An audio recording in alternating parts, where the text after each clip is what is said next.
அனைவருக்கும் தமிழ் துகளின் அன்பு வணக்கம்.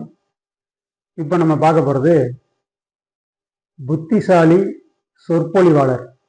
ஒரு பெரிய பிரம்மாண்டமான ஒரு கூட்டம்.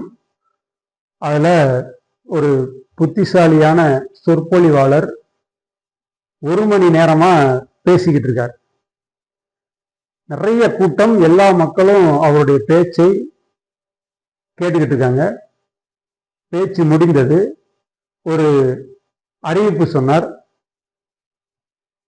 கூட்டத்தில் இருக்கக்கூடிய யாருக்காவது ஏதாவது சந்தேகம் இருந்தால் அதை ஒரு தாளில் எழுதி இங்க கொடுத்து விடலாம். அதை பார்த்துட்டு அதுக்கு உரிய பதிலை நான் சொல்றேன் அப்படின்னு ஒரு அறிவிப்பு செய்கிறார். அப்போ ஒரு சில பேர் தன்னுடைய சந்தேகங்களை அந்த பேப்பர்ல எழுதி தாளில் எழுதி கொடுக்குறாங்க. அதுக்கெல்லாம் பதில் சொல்லிட்டே வர்றாரு. அப்போ ஒரு தாளில் முட்டாள் அப்படின்னு எழுதிருக்கு. அதை பார்த்துட்டு கூட்டத்தை பார்த்து சிரிக்கிறார். சில பேர் கேள்வி எழுதிட்டு கையெழுத்து மட்டும் போட்டிருந்தாங்க. இங்க ஒருத்தர் கையெழுத்து மட்டும் போட்டிருக்காரு, கேள்வியதே காணோம்.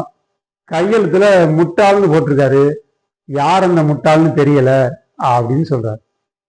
அப்போ அந்த கூட்டத்தில் இருக்கிறவங்களுக்குலாம் யாரோ ஒருத்தர் முட்டாள் அப்படின்னு சொல்லி சொற்பொழிவாளரை அவமானப்படுத்துறதுக்காக எழுதியிருக்காரு.